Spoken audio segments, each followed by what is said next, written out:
Well, I just finished a book that I thought you guys might enjoy hearing about. It was on my Kindle Unlimited subscription, and according to the title, it was a New York Times bestseller. It's called The Last Bookshop in London by Madeline Martin, a historical novel of World War II. The book is set, the book opens in 1939 London. These two young women leave their small village in England, and they both have dreams of going to London and getting some fun jobs and enjoying all the things they've always dreamed about doing and seeing and participating in this big city. Well, as it turns out, they get there just on the cusp of World War II. They go stay with a friend of one of the young girls' late mother, and looked outside in the backyard. There were sheets of aluminum as they were going to be building a bomb shelter in the back garden. And then as they, through the days as they go through London, they see more and more signs of impending war. So the book follows their lives as they get to London, and as the Germans start to bomb, and as the bombing becomes more intense, and what happens to their lives.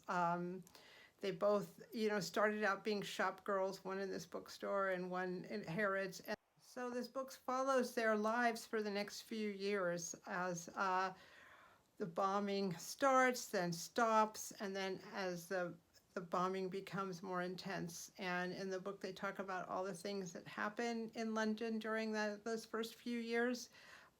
Sending of children, big lines of children getting on trains to go to the countryside where parents felt they would be safer, of homes being bombed, of stores being bombed, of all the volunteer work that young women were doing, young women and men who were not able to go into the army were doing to protect the areas, to walk around the areas, their neighborhood areas, to make sure that the blackout curtains were perfectly against the window so no light would show. They did everything they could to help people and protect them during these bombings. There are some tragedies and some happiness, and things kind of tie into a neat little bow at the end.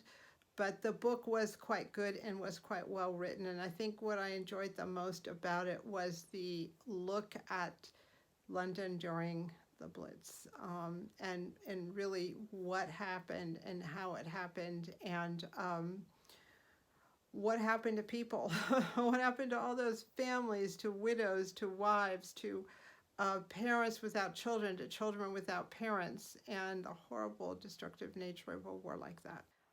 When I was a young girl, I lived in London for several years as a young child, and we had a babysitter, and she was a spinster lady. I don't know how old she was when she took care of us, because it seemed like everyone was ancient when you're 7 years old.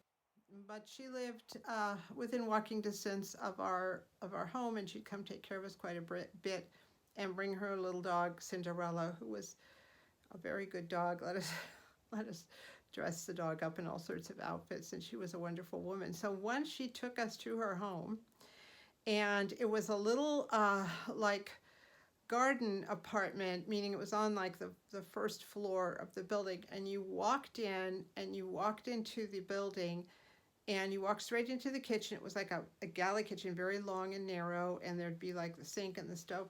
And in the kitchen, the same place as the kitchen, there was a bathtub. And above the bathtub was this huge bulge that had been plastered over. And she told me that during the Blitz, the house had been hit by a bomb, and I guess this was what had happened, and they never really fixed it. They just plastered it over. And at the time of the story, this was in the early 60s, so we're talking about events that had only happened like 15, 18 years earlier, so it really wasn't that long before we were there. So I have never forgotten that. After you left the kitchen and after you left the bathtub, then there was like a little sitting room and all that. But that made such a huge impression of me. And when I think of the Blitz, I just think of that all the time, how people were just trying to live their lives, and bombs were falling, and then, they just had to sort of plaster up, fix the damage. I'd like you to know that even though she was a spinster most of her adult life, in her senior years, she actually got married twice. And she was widowed twice, and her second husband, she had actually sort of was, they were sweet on each other when they were young, and she had last seen him at the Euston train station when he was going off to war, and then they really parted company after that. And by the time they got together, it had been probably 35, 40 years since the war. So they were very happy. I went to visit her. I was in England in 1979. And they had bought a little house in the country, and he had a greenhouse, and she was just living her best life. No more tiny little rooms with bombed out kitchens and bathtubs and all that stuff. I wish I had known more about everything. When I visited her, I was young, and I didn't know the questions to ask, but I would have loved to have heard her stories of being in London during the Blitz. I'm sure they were many, but she finished her life in a very happy place, and she was so happy to see me as an adult, a young adult, and it was really nice to see that for her there would have been a happy ending as well.